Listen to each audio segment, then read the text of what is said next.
स्वागत है हकीम साहब। बहुत धन्यवाद आपका। हकीम साहब, आपसे जानना चाहूँगी कि जो नुस्खे आप लोग दर्शकों को बताते हैं, तो आप बोलते हैं घर के मसाले हों या फिर आप हल्दी का भी जिक्र करते हैं, आप सौंफ का भी जिक्र करते हैं, तो जो हमारे घर के ही मसाले हैं, घर का ही खाना है, ये हमारे लिए इतना महत्वपूर्ण क्यों है? क्योंकि आज के वक्त में तो लोगों को क्या है, चटपटे के शौकीन इतने हो गए हैं कि जंक फूड का सेवन सबसे ज़्यादा करते हैं। यही वो जड़ है जिससे हम बीमार हो जाते हैं। देखिए, दो चीज़ें ऐसी हैं जिससे आदमी समझ नहीं पाता कि वो छोड़े या इस्तेमाल करता रहे। जी। देखिए, खाना चाहे बाहर का खाएं या बाहर के पिसे हुए मसालों का खाना बने घर में, बात तो एक ही है जी। कि वो मसाले ही तो हैं जो हमें तंदुरुस्त और कमज़ोर बनाते हैं। बिल्कुल। तो चल पड़ा जब इसका कि सब कुछ रेडीमेड आ जाना चाहिए, तो जो अच्छे घर थे उन्होंने बड़ा इस पर एतराज़ किया और अपने घर के मसालों में वो खुद ही पीसते थे, घर में ही पिसवाते थे अपनी नज़र के सामने, और बाहर के खाने के भी ये लोग उस पर भी एतराज़ करते थे।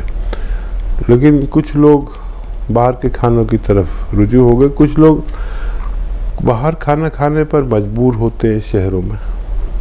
तो मैं अक्सर कहता हूँ कि अगर कोई मजबूरी के बगैर बाहर का खाना खाता है, मैंने भी खाया बहुत दिन, लेकिन मजबूर था मैं, तो अगर कोई बगैर मजबूरी के बाहर का खाना खाता है, अपनी माँ के हाथ का छोड़कर, अपनी बहन के हाथ का छोड़कर, और वो भी घर के पिसे मसालों का छोड़कर, तो मैं उसे बदनसीब मानता हूँ। क्योंकि सारा तो मामला हमारा साथ जो है वो खाने का ही तो है कि खाना जब कचरे के रूप में जाता है हमारे पेट में, यहाँ से बीमारियों की शुरुआत होती है, और जाने कितने डॉक्टर्स का क्लिनिक चलने लगता है। तो जो चीज़ सेहत की है वही हम गलत तरीके से इस्तेमाल करते हैं।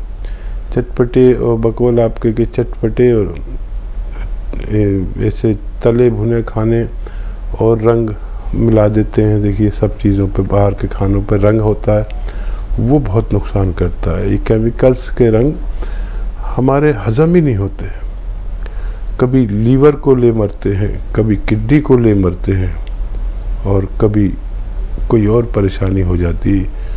ये हजम ही नहीं होते। जो आप लाल लाल हरे हरे चीज़ें देखते हैं बाज़ार में बिकती हुई और बड़ी अच्छी लगती हैं, ये कलर्स होते हैं, और ये कलर्स हजम नहीं होते हैं, और फिर हम अपनी किडनी या लीवर गवा बैठते हैं। तब हमें होश आता है तो फिर बहुत देर हो चुकी होती है। फिर हमें ज़िंदगी भर दवाइयाँ खाना तो जीना, नहीं खाना तो नहीं जीना।